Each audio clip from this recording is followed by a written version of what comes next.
আজকে বানাবো ধনেপাতার চাটনি, খুব অল্প উপকরণ দিয়ে। এখন ওয়েদার চেঞ্জের সময় মুখে খুবই অরুচি আসে, তো সেটা কাটাবার জন্য খুব একটা সুন্দর রেসিপি আমি আজকে তোমাদের সামনে তুলে ধরবো। আমি ধনেপাতা চাটনিটা এইভাবেই বানাই, এভাবে খেলে তোমাদেরও ভালো লাগবে।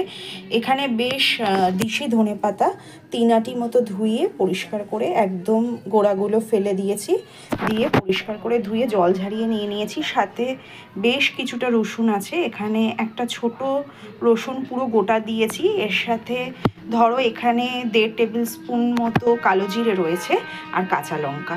এটা দিয়েই আমি ঝটপট করে বানিয়ে নেব ধনেপাতার চাটনি। এবার আর কি সব ইনগ্রিডিয়েন্টসগুলো একে একে এই মিক্সির বাটিটার মধ্যে ঢেলে নিয়েছি। প্রথমে ধনেপাতাটা দিয়ে দিয়েছি, এরপরে আমি দিয়ে দিচ্ছি কালো জিরে, এরপরে দিলাম রসুন এবং কাঁচা লঙ্কাগুলো সবকটা মিশিয়ে দেবো। এর মধ্যে একটু পরিমাণ মতো আমি নুনও দিয়ে দেবো। নুনটা তো অবশ্য করেই স্বাদ অনুযায়ী দেবেন আপনারা। আমি এতটা পরিমাণ দিচ্ছি, পরে লাগলে আবার একটু অ্যাড করে দেবো। ব্যাস, এটা বেটে নিলেই হয়ে যাবে।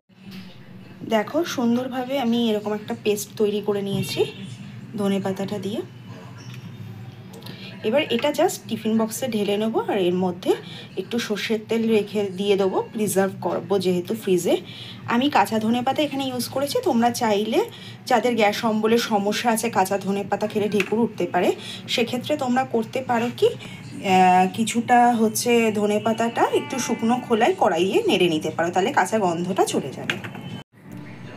এই তো আমি পুরোপুরি ধনেপাতার চাটনিটা, যেটা আমি রেডি করেছিলাম মিক্সিতে, এটা ঢেলে নিয়েছি।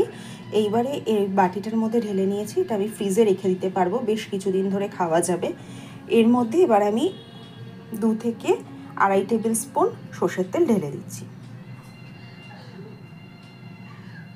টিফিন বক্সটার মধ্যেই ঢাললাম, কারণ কি বলুন তো, যদি আগে অন্য কোনো পাত্রে আমি এটা মিক্স আপ করে আবার এর মধ্যে টিফিন বক্সে তারপর ঢালতাম, তাহলে সেই পাত্রটার জন্য কিছুটা তেল নষ্ট হতো, আবার এই পাত্রের মধ্যেও কিছুটা তেল লেগে যেত। তো সেইটা থেকে বাঁচার জন্য আমি এটা করলাম।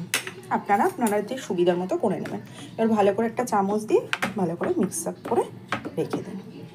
ব্যাস, তো হয়ে গেল। এবার ঢাকা দিয়ে আমি এটা ফ্রিজে তুলে দেবো, এবং যখন গরম গরম ভাত করুন আর খান, আর কেমন লাগলো আমাকে জানাবেন।